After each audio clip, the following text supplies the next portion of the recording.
2019 ఎన్నికల్లో జనసేన ప్రభావం 1-2% ఉంటుంది అని చెప్పి కేసీఆర్ అధ్యక్షుడు వ్యాఖ్యలు ఎలా ఉంటారు? అలాగే టీడీపీ వ్యూహకర్త ప్రశాంత్ కిషోర్ చెప్తా ఉన్నారు, పవన్ కళ్యాణ్ గారితో ఎల్చేనే వైసీపీ అధికారంలోకి వచ్చేదని చెప్తా ఉన్నారు.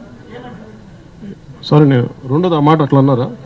వైసీపీ వ్యూహకర్త ప్రశాంత్ కిషోర్ పీకే గారు చెప్పారు సర్వేలో, పవన్ కళ్యాణ్ తో వెళ్తేనే వైసీపీ అధికారంలోకి వస్తుంది ఏపీలో అనేది ఒకటి. నెంబర్ 1. అలాగే జనసేన ప్రభావం 1-2% కంటే ఎక్కువ ఉండదు ఏపీలో, వైసీపీ టీడీపీ మధ్య వారు ఉంటుందని కేసీఆర్ అన్న మాట మీద అంటే నాకు సంతోషం, అట్లీస్ట్ 1-2% ఉందని ఒప్పుకున్నారు, అందువరకు సంతోషం నాకు.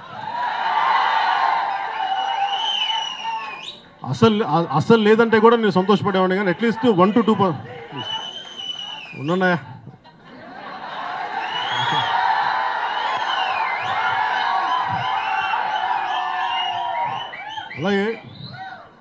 అలాగే ప్రశాంత్ కిషోర్ గారు మీరు చెప్పింది అలా అంటే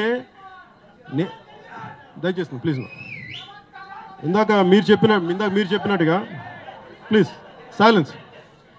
ఇందాక మీరు చెప్పినట్టుగా ఒకవేళ నేనుంటే వైసీపీ వస్తాను, నేను అట్లా అనుకోవట్లేదు. ఎందుకంటే వారి బలాలు వాళ్ళకు ఉన్నాయి, ఎవరి బలాలు వారికి ఉన్నాయి. అలాగని కూర్చోబెట్టి ఇంకొకళ్ళు తోడ్పాటు అవసరమైతేనే వాళ్ళకి ప్రభుత్వాలు వస్తాయనేది నేను నమ్మట్లేదు. ఎవరి బలాల మీద నిర్ణయం అవుతుంది వచ్చే ఎన్నికలు.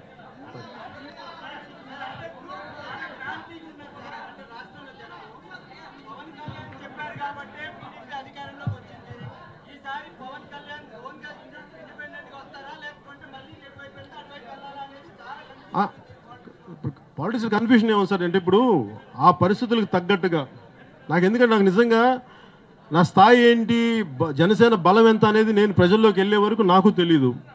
నా బలం తెలుసుకోకుండా నేను ఎంత బరువు మొయ్యాలనేది నేను ఎలా చెప్పగలను? నేను ప్రజల్లోకి వెళ్ళిన తర్వాత, అందుకే నేను అక్టోబర్ నుంచి నేను బయటకు వచ్చిన తర్వాత అప్పుడు నేను అది టైం వచ్చే కొద్దీ చెప్పగలను. Thank you.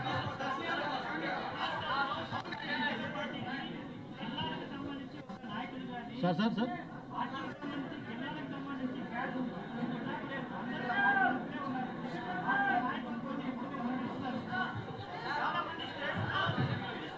అంటే పార్టీ నాయకత్వాన్ని ఇవన్నీ ప్రకటించడానికి కాదు సార్. ఇప్పుడు అది రాత్రి జరగదండి. అంటే నేను రాగానే నేను పొడి చేస్తాను, కుమ్మేస్తాను అని చెప్పి నేనేం మాట్లాడను. నాకేంటంటే పార్టీ నిర్మాణం చాలా బాధ్యతగా చేయాల్సిందే. అందుకని కొంచెం టైం తీసుకొని ప్రతి ఒక్కరు చేస్తాను. మన ఛానల్ మంచి పేదాలంటే ఏం చేయాలి? ఈశాన్యంలో బరువు తగ్గించాలి సార్. ఈ చేని కాస్త అటేసుకోండి. నేను ఈ మూఢనమ్మకాలు మాయద్వీపాలు నమ్మనయా, క్రియేటివిటీని మాత్రమే నమ్ముతాను. అయితే పెంచుతాను సార్. దేన్ని? క్రియేటివిటీ.